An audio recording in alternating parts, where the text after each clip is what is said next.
Bismillahirrahmanirrahim. Assalamualaikum warahmatullahi wabarakatuh. Apa kabar Bapak Ibu guru hebat?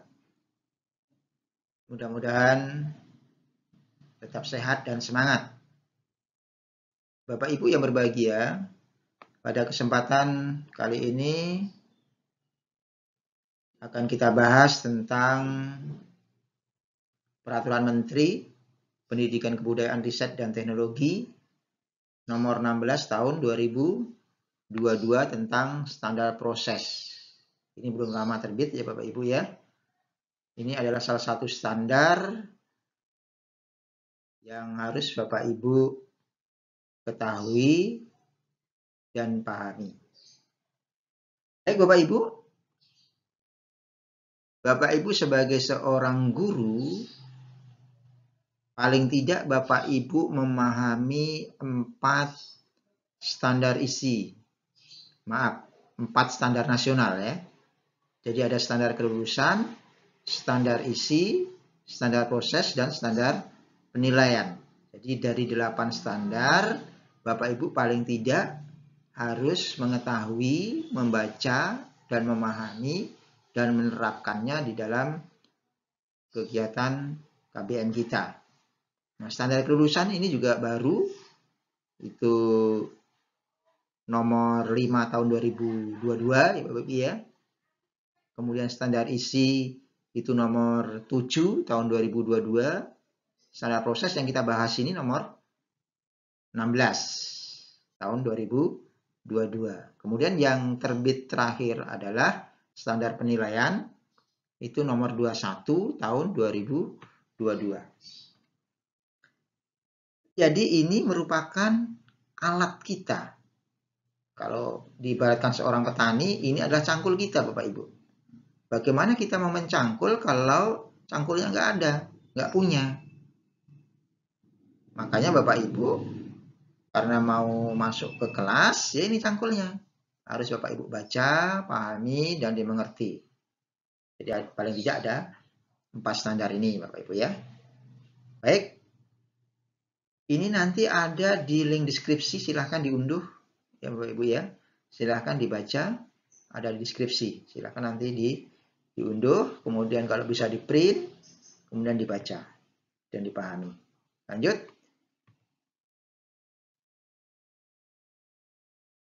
Nah, apa sih standar proses itu? Ini dijelaskan di pasal 1-nya ya Bapak Ibu ya. Jadi standar proses itu adalah kriteria minimal proses pembelajaran berdasarkan jalur, jenjang, dan jenis pendidikan untuk mencapai standar kompetensi lulusan. Jadi untuk mencapai standar kompetensi lulusan itu adalah melalui standar proses. Ingat Bapak Ibu, di sini ada kriteria minimal. Jadi ini adalah suatu kriteria minimal. Kalau minimal, artinya Bapak Ibu nggak boleh kurang, tapi boleh lebih.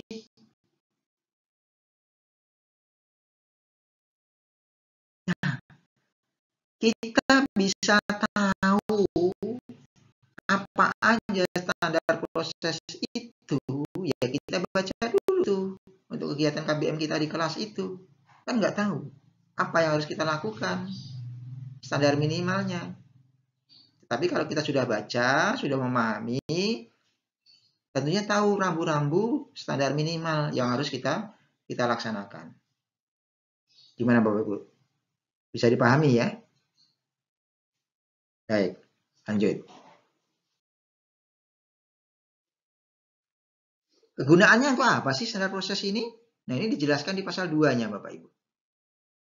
Jadi kegunaannya dari standar proses ini adalah sebagai pedoman dalam melaksanakan proses pembelajaran yang efektif dan efisien untuk mengembangkan profesi, prakarsa, kemampuan, dan kemandirian Bapak Ibu. Kalau Bapak Ibu nggak baca, nggak tahu apa standar prosesnya, ya kita berarti nggak punya pedoman. Ya, begitu ya Bapak Ibu ya. Padahal standar proses itu sebagai pedoman kita dalam melaksanakan proses pembelajaran. Kalau kita nggak tahu, ya lucu ya Bapak ya. Kita sebagai seorang guru, apalagi notabene guru yang profesional.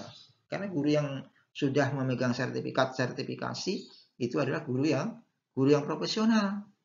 Tapi nggak tahu standar prosesnya seperti apa. Ya, kriteria minimal untuk ngajar di kelas itu apa, nggak tahu. Kan lucu.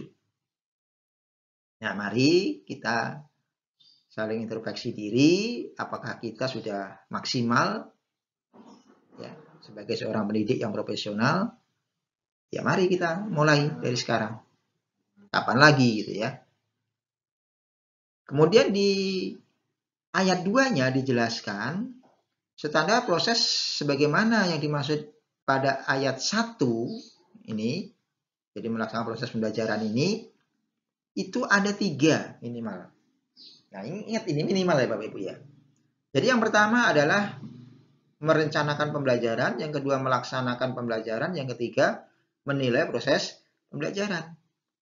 Jadi Bapak Ibu berdasarkan standar proses ini Bapak Ibu harus punya RPP atau sekarang yang dikenal dengan modul ajar. Jadi ada 3 ini. Jadi ada RPP-nya, kalau sudah dibuat tentunya ya kita lakukan action-nya di kelas. Yaitu pelaksanaan pembelajarannya seperti apa. Dengan perencanaan yang sudah kita buat. Kemudian yang ketiga, setelah melaksanakan proses pembelajaran ada penilaian. Ya, yang tujuannya itu apa? Ya untuk mengetahui bagaimana proses pembelajaran yang kita lakukan, apakah berhasil atau belum. Apakah materi yang sudah kita sampaikan itu sudah diserap anak apa belum. Nah Bapak Ibu, di penilaian ini sebenarnya di langkah awal, di awal-awal itu kita harus mengadakan dulu asesmen diagnostik untuk mengetahui apa? Untuk mengetahui bagaimana minat anak, ya, karakteristik anak, kemudian kemampuan awal anak, dan sebagainya. Jadi awal itu paling tidak dalam 1 tahun itu sekali lah kita adakan tes diagnostik awal. Terus nanti ada juga namanya tes diagnostis antar ruang lingkup. Atau boleh pindah materi lah. Ganti materi juga kita adakan tes diagnostis juga boleh. Itu lebih bagus.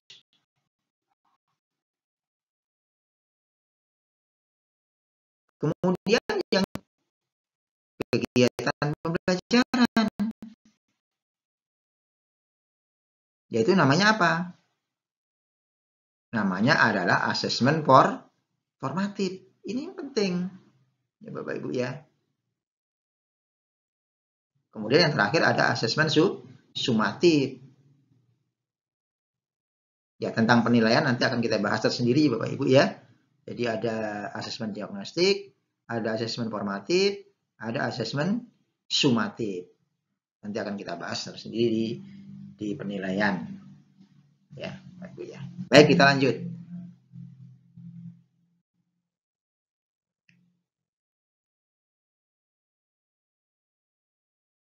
Kita lanjut. Nah, di pasal 3 itu dijelaskan Bapak Ibu ya. Jadi perencanaan pembelajaran tadi seperti apa? Itu dijelaskan di pasal 3. Dijelaskan bahwa perencanaan pembelajaran sebagaimana dimaksud dalam pasal 2 tadi Bapak Ibu ya.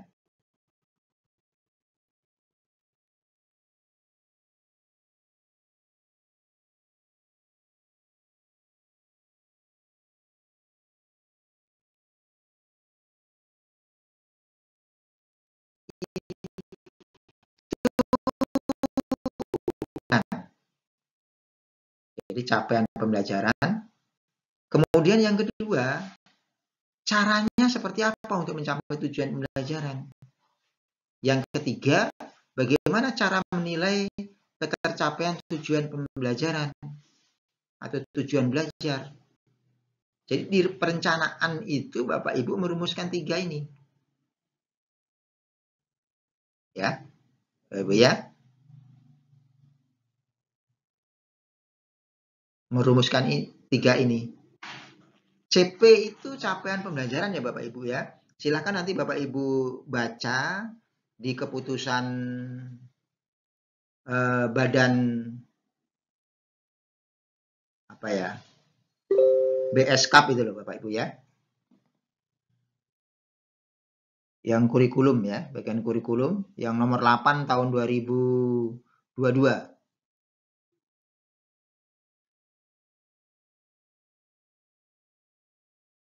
Silahkan nanti Bapak Ibu baca ya. CP itu sudah ada dari pemerintah. Silahkan nanti dibaca. Saya taruh di link deskripsinya, ada di deskripsi Bapak Ibu ya. Nanti dibaca. CP ya, CP. Jadi Bapak Ibu langkah awal harus menganalisis CP dulu. Seperti apa? Yang tujuannya untuk apa sih? Kita perlu menganalisis capaian pembelajaran. Tujuannya adalah untuk menyusun tujuan pembelajaran. Jadi dari CP itu kita analisis, kemudian kita rumuskan tujuan pembelajaran. Kemudian kalau sudah tujuan pelajaran, Bapak Ibu nanti merumuskan juga alur tujuan pembelajaran. Karena ini semua kita lakukan untuk apa? Agar kita dapat memetakan kompetensi yang akan menjadi rujukan untuk pelaksanaan pembelajaran. Karena di kurikulum sekarang ini kita tidak ada KI, tidak ada KD, adanya CP. Bapak Ibu perlu ketahui ini. Jadi CP itu perlu kita analisis, kemudian kita rumuskan tujuan pembelajarannya, kemudian alur tujuan pembelajarannya dari CP, kemudian TP tujuan pembelajaran ya, kemudian ATP alur tujuan pembelajaran. Nah ini Bapak Ibu perlu baca juga CP-nya apa. Silakan nanti di link deskripsi filenya Bapak Ibu ya. Di keputusan BSKAP nomor 008H /KR /2022. Silakan nanti dibaca, kemudian dianalisis, dirumuskan tujuan pembelajarannya, kemudian ATP-nya. Ya.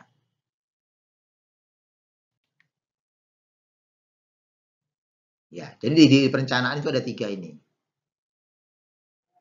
Kemudian Bapak Ibu ini ditegaskan di pasal 3 ayat 2 ini Bapak Ibu. Perencanaan pembelajaran itu dilakukan oleh pendidik. Nah ini, dilakukan oleh pendidik. Jadi Bapak Ibu tidak beli, tidak nyuruh orang, tidak ngopi paste punya orang. Jadi Bapak Ibu yang buat. Ini kan jelas ini. Jadi perencanaan pembelajaran sebagaimana dimaksud pada ayat 1 dilakukan oleh pendidik. Ya boleh sih ngambil punya teman, punya guru lain, tetapi ya kita sesuaikan dengan keadaan kondisi kelas kita seperti apa kita lakukan. Nah, kemudian ini Bapak Ibu. Perencanaan pembelajaran sebagaimana dimaksud pada ayat 1 disusun dalam bentuk dokumen perencanaan pembelajaran. Jadi ada dokumennya, RPP itu ada dokumennya ya, atau modul ajar itu ada dokumennya yang dibuat sefleksibel mungkin, kemudian sejelas mungkin, kemudian sederhana mungkin. Nah, perhatikan ini Bapak Ibu. Kalau kita lihat 3 ini, sebenarnya kita diberi kemerdekaan ya Bapak Ibu ya. Diberi kemerdekaan untuk menyusun modul ajar itu secara fleksibel, kemudian jelas, kemudian sederhana. Artinya kalau kita buat satu lembar pun nggak jadi masalah. Yang terpenting esensi dari perencanaan pembelajaran yang akan kita tuangkan di dalam proses pembelajaran dan penilaian pembelajaran itu sudah ada di situ, tertuang di situ. Nah ini, fleksibel. Apa sih maksudnya fleksibel Bapak Ibu?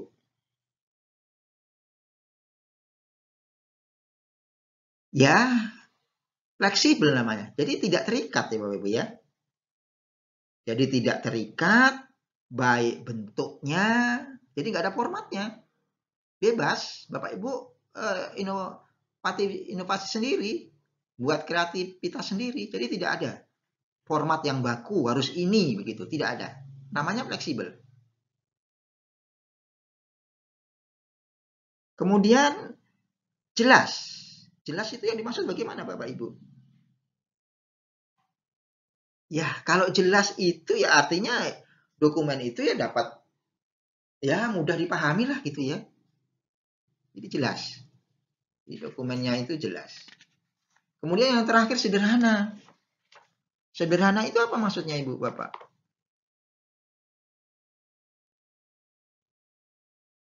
Iya, sederhana itu yang terpenting hal-hal pokoknya itu sudah ada. Itu paling tidak minimal. Ya.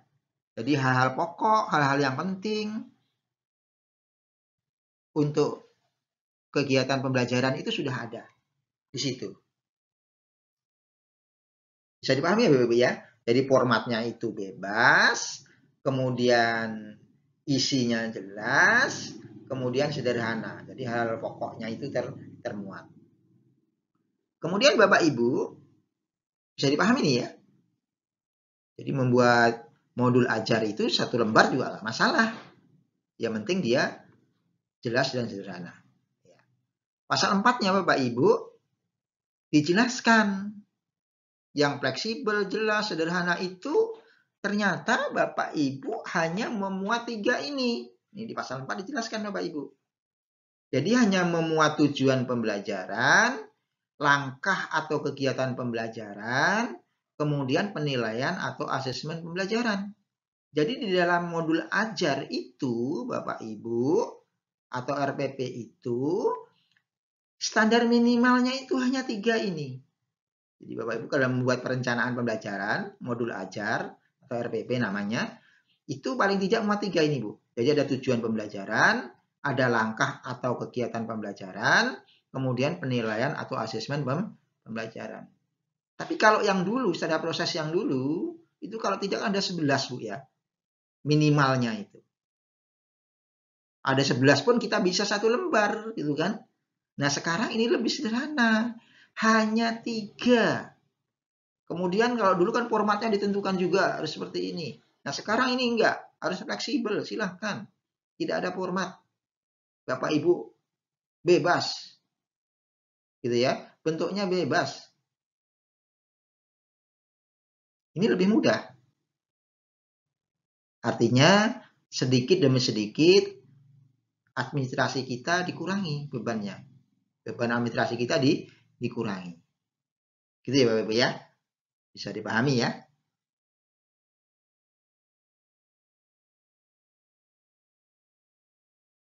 Baik, kita lanjutkan.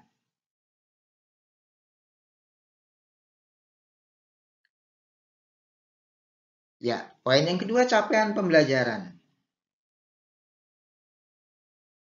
Capaian pembelajaran di pasal 5 dijelaskan Bapak Ibu. Capaian pembelajaran yang menjadi tujuan belajar dari suatu unit pembelajaran sebagaimana dimaksud dalam pasal 3 ayat 1 huruf A merupakan sekumpulan kompetensi dan lingkup materi pembelajaran yang sesuai dengan kurikulum satuan pendidikan. Nah, ini dijelaskan Bapak Ibu. Jadi CP namanya ya Bapak Ibu, sekarang istilahnya CP, capaian pembelajaran, itu merupakan sekumpulan kompetensi dan lingkup materi. Jadi nggak ada lagi KI, KD gitu ya. Jadi di situ sudah mencakup semuanya. Tinggal kita bagaimana merumuskan, menganalisis dari CP ini, kita turunkan ke tujuan pembelajaran, ke alur tujuan pembelajaran.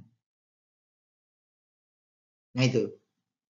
Nah ini yang perlu Bapak Ibu ya pahami. Maka kalau tidak baca ya nggak tahu. Maka perlu membaca. Nah kalau malas baca ya sedikit-sedikit dengarkan video ini ya Bapak Ibu ya. Berikutnya, kurikulum satuan pendidikan yang dimaksud ini kan tertuang dengan di dalam kurikulum satuan pendidikan ya Bapak Ibu ya. Kalau dulu namanya KTSP ya. Kalau sekarang namanya kurikulum operasional satuan pendidikan atau KOS ya. Disusun berdasarkan kerangka dasar dan struktur kurikulum yang ditetapkan secara nasional. Jadi struktur kurikulumnya sudah ada ya Bapak Ibu ya. Secara nasional sudah dijelaskan, di sana sudah dijelaskan ada pembelajaran intra, ada pembelajaran ekstra gitu ya. Ada yang pembelajaran reguler, ada yang pembelajaran project. Ya. Pembelajaran project itu kalau kita buat ya minimal masing-masing mapel itu ya 1 jam pelajaran lah ya. Nanti kita pahami dan baca lebih jelas lagi di struktur kurikulumnya. Kemudian kurikulum satuan pendidikan sebagaimana dimaksud dengan ayat 1 itu disusun dengan melibatkan stakeholder sekolah, baik dari orang tua, kemudian siswa, komite, ya, kemudian ya guru tentunya. Iya Bapak ya. Baik, kita lanjutkan. Di pasal 6-nya Bapak Ibu, untuk mencapai capaian pembelajaran itu dijelaskan harus mempertimbangkan karakteristik peserta didik dan sumber daya satuan pendidikan. Nah ini penting Bapak Ibu ya, ini perlu digarisbawahi. Mempertimbangkan karakteristik peserta didik dan sumber daya satuan pendidikan. Jadi Bapak Ibu dalam menganalisis CP, capaian pembelajaran, yang akan dirumuskan ke tujuan pembelajaran, Bapak Ibu harus melihat karakteristik peserta didik kita. Nah ini kita tahu dari mana? Ya tadi, kita tahu karakteristik peserta didik tentunya dari asesmen diagnostik awal. Maka kita perlu, ya Bapak Ibu ya, asesmen diagnostik awal. Agar kita tidak salah dalam merumuskan tujuan pembelajaran. Gitu. Kemudian yang kedua, selain mempertimbangkan karakteristik peserta didik dan sumber daya satuan pendidikan, perumusan CP pembelajaran pada pendidikan menengah kejuruan ini bagi SMK, Bapak Ibu ya, itu harus mempertimbangkan kompetensi yang dibutuhkan oleh dunia kerja. Kita harus melihat juga bagaimana kesempatannya untuk kerja. Nah, ini kita arahkan ke sana juga Bapak Ibu ya. Ini bagi SMK. Kemudian perumusan capaian pembelajaran yang menjadi tujuan belajar pada pendidik menengah kejuruan. Nah, ini kejuruan. Sebagaimana dimaksud pada ayat 2 ini dijelaskan, dituangkan dalam bentuk kompetensi yang mengacu pada jenjang kualifikasi keahlian tertentu atau sesuai kebutuhan hidup mandiri. Nah, ini Pak ya, dalam menentukan kompetensi yang dibutuhkan ini, Bapak Ibu di sini di ayat 3-nya dijelaskan. Jadi harus mengacu pada jenjang kualifikasi keahlian tertentu atau sesuai kebutuhan hidup mandiri. Ya.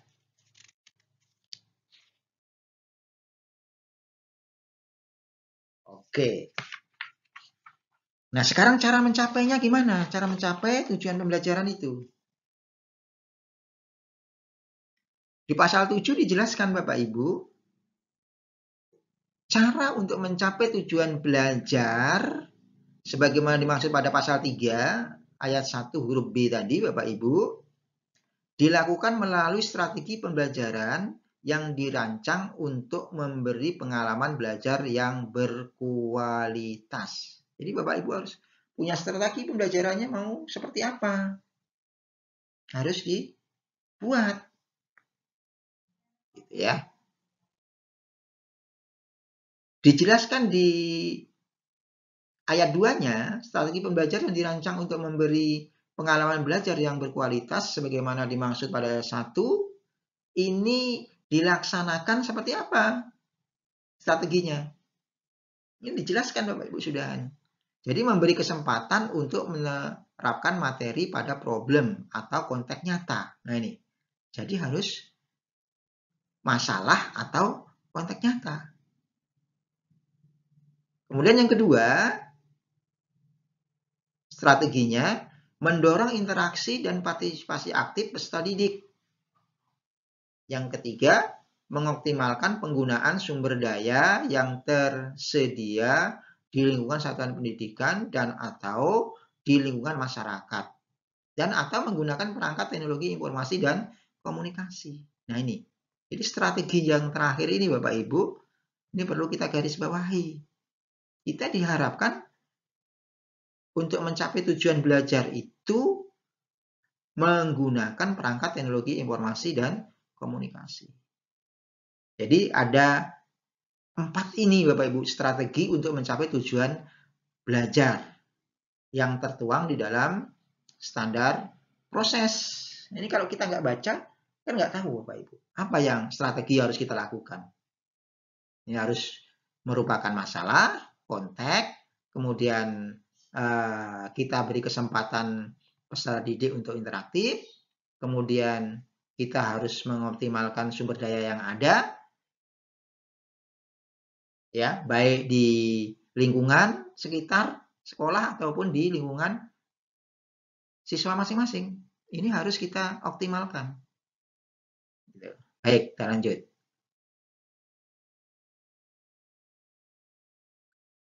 Yang pasal 3-nya, ayat 3-nya, jelaskan Bapak Ibu, ya, strategi pembelajaran yang dirancang untuk memberi pengalaman belajar yang berkualitas sebagaimana dimaksud pada ayat 2, itu dilaksanakan memperhatikan apa? Karakteristik peserta didik yang mencakup. Nah, ternyata karakteristik peserta didik itu sudah dijelaskan juga. Mencakup apa aja? Mencakup usia dan tingkat perkembangan, tingkat kemampuan sebelumnya, kondisi fisik dan psikologis, latar belakang keluarga peserta didik. Nah, ini kita tahu dari mana? Ya, dari tes diagnostik.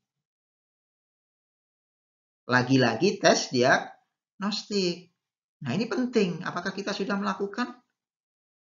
Ya, mari kita saling introspeksi diri, Bapak Ibu ya.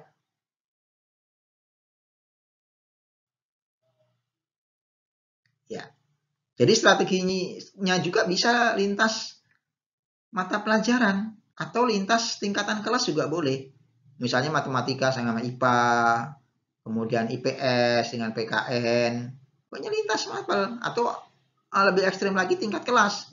Jadi kelas 7 dengan kelas 8 atau kelas 10 dengan kelas 11 itu salah satu strategi untuk mencapai tujuan pembelajaran. Oke. Berikutnya cara menilai. Cara menilai tercapaian tujuan pembelajaran. Jadi cara menilainya Bapak Ibu dijelaskan di sini adalah dilakukan oleh pendidik dengan menggunakan beragam teknik atau instrumen penilaian yang sesuai dengan tujuan belajar. Jadi di sini dijelaskan harus beragam tekniknya Bapak Ibu. Ya. Jadi bisa saja menggunakan tes tertulis, bisa menggunakan tes lisan, bisa tugas, ya Bapak Ibu ya. Silahkan. Nanti silakan Bapak Ibu baca di buku panduan pembelajaran dan asesmen ya.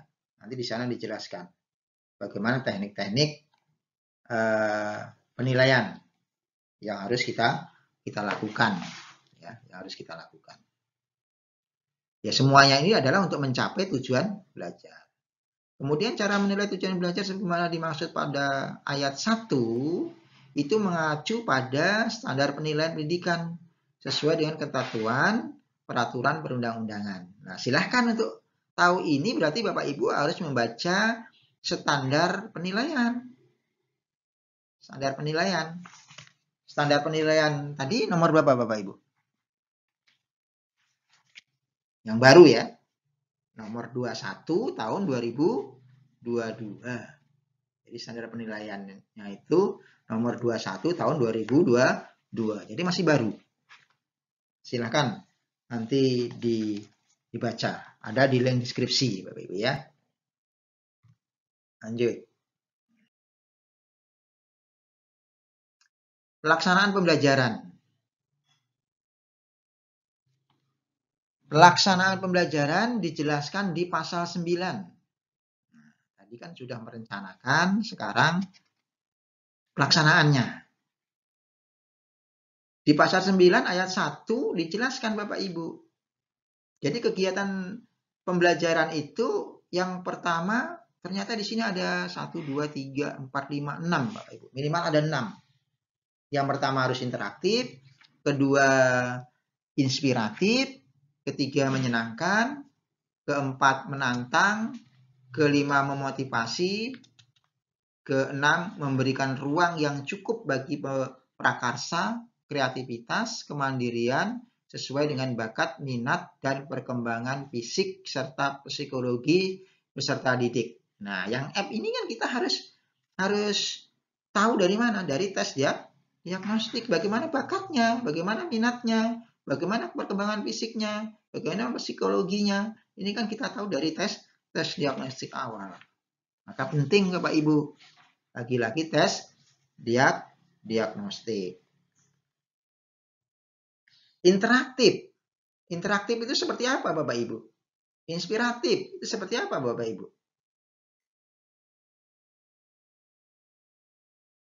Ya, interaktif itu dirancang untuk memfasilitasi interaksi yang sistematis dan produktif antara pendidik dengan peserta didik. Ingat Bu, jadi interaktif itu antara pendidik dengan peserta didik. Boleh, atau antar sesama peserta didik. Itu juga bisa interaktif kan? Saling tanya begitu ya Bu ya, antara peserta didik. Atau boleh jadi peserta didik dengan materi belajar. Interaktif sendiri dengan materi belajar. Itu adalah yang dimaksud dengan interaktif. Kemudian kalau inspiratif. Nah ini, jadi pelaksanaan pembelajaran itu harus interaktif, inspiratif.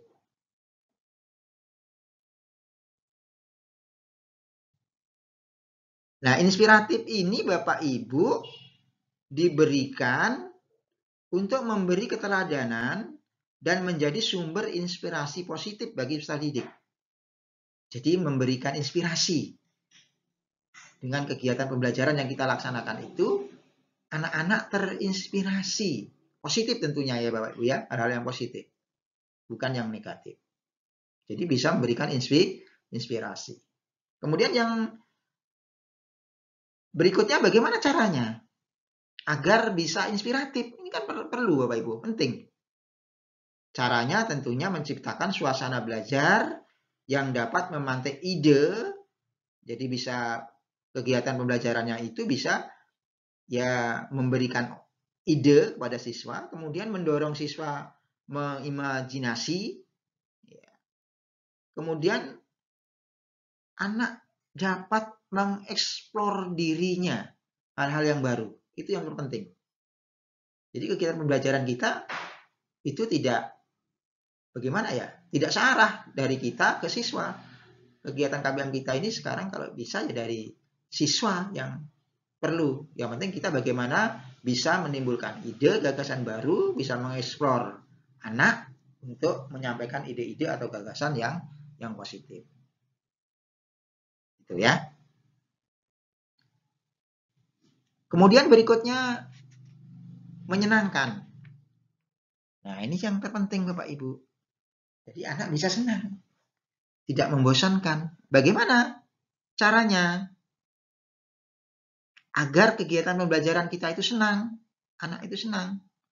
Paling tidak Bapak Ibu menciptakan suasana belajar yang gembira, menarik, kemudian aman, dan bebas dari perundungan. Itu yang pertama. Jadi tidak saling mengolok. Ya.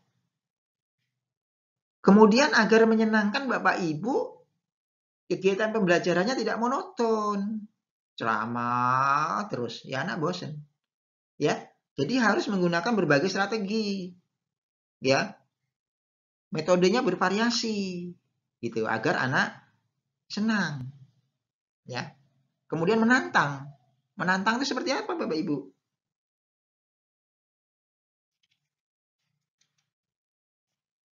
Menantang itu Bapak Ibu paling tidak kita lakukan dengan cara ya kita menggunakan materi dan kegiatan belajar sesuai dengan kemampuan dan tahapan perkembangan pendidik. Nah, kita tahu bagaimana tahap perkembangan anak dari mana? Bagaimana kemampuan anak? Bagaimana? Dari mana? Bagaimana gaya belajar anak dari mana? Ya dari tes diagnostik. Apakah anak itu gaya belajarnya visual atau yang lain? Bahkan mungkin ada yang kinestetik. Kita nggak tahu gitu kan. Nah, harus kita sesuaikan. Kemudian yang kedua, Bapak Ibu, menantang itu kita harus dapat memfasilitasi peserta didik untuk percaya bahwa potensi yang dimilikinya itu dapat ditingkatkan. Nah ini Bapak Ibu ya, yang perlu Bapak Ibu lakukan di dalam kegiatan pelaksanaan pembelajaran.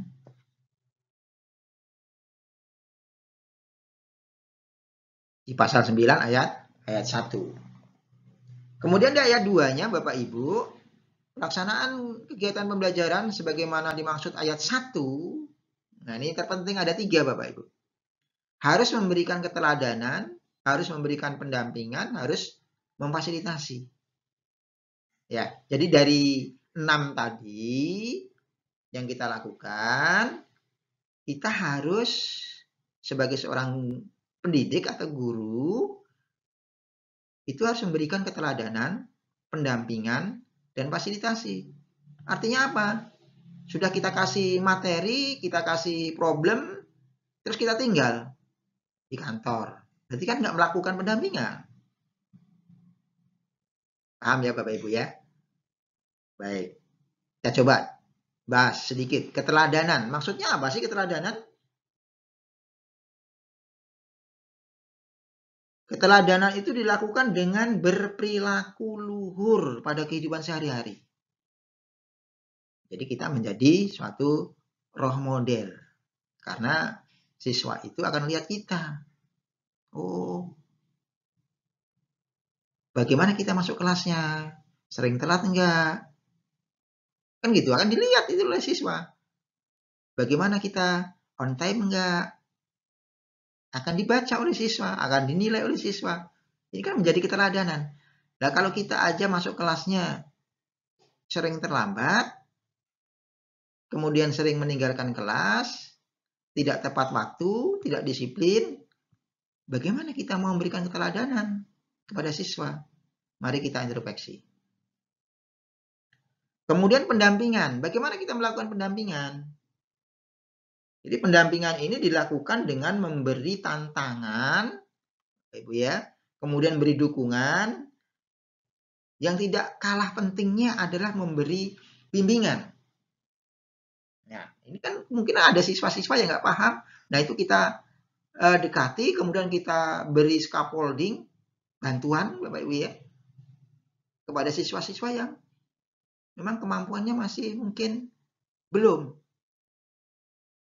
Itu perlu kita beri pendampingan.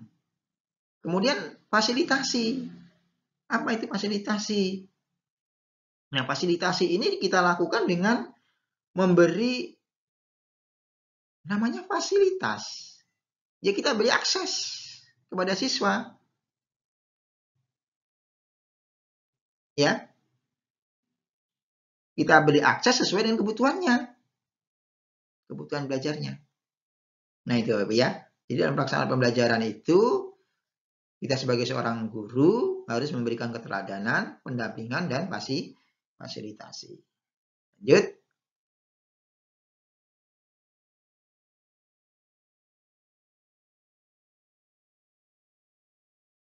Ya, penilaian proses pembelajaran yang terakhir. Ya, jadi ada perencanaan, ada pelaksanaan, ada penilaian yang dijelaskan di pasal awal tadi, Pak Ibu ya. Nah, ini kita masuk dalam penilaian. Nah, penilaian yang dimaksud dalam standar proses ini adalah asesmen terhadap perencanaan dan pelaksanaan pembelajaran. Nah, ini perlu kita garis bawahi Bapak Ibu ya. Jadi penilaian di sini mulai dari perencanaan sudah dinilai sampai pelaksanaan. Ya. Kemudian penilaian proses pembelajaran sebagaimana dimaksud pada ayat 1, ini dijelaskan, ini dilakukan oleh guru yang bersangkutan. Jadi oleh kita Bapak Ibu ya. Jadi yang melakukan penilaiannya bukan siapa-siapa tapi kita.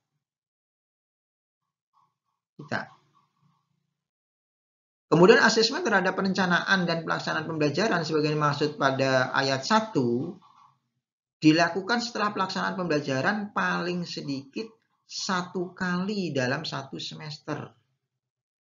Ya, ini asesmen yang dimaksud di sini adalah kemungkinan besar adalah asesmen diagnostiknya Bapak Ibu ya. 1 kali dalam 1 semester. Atau sumatifnya. Gitu ya. Karena kalau formatif itu setiap proses itu dilakukan asesmen formatif. Karena asesmen itu ada 3 Bapak Ibu.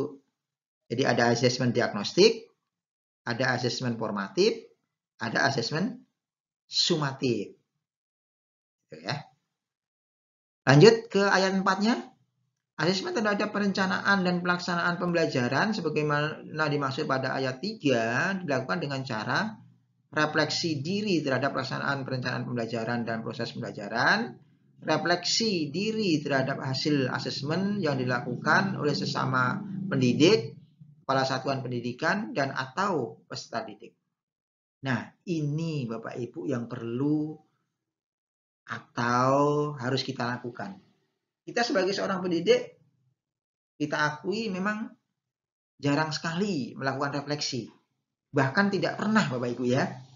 Baik refleksi oleh siswa, refleksi sesama pendidik, ataupun refleksi oleh kepala sekolah. Itu sangat jarang.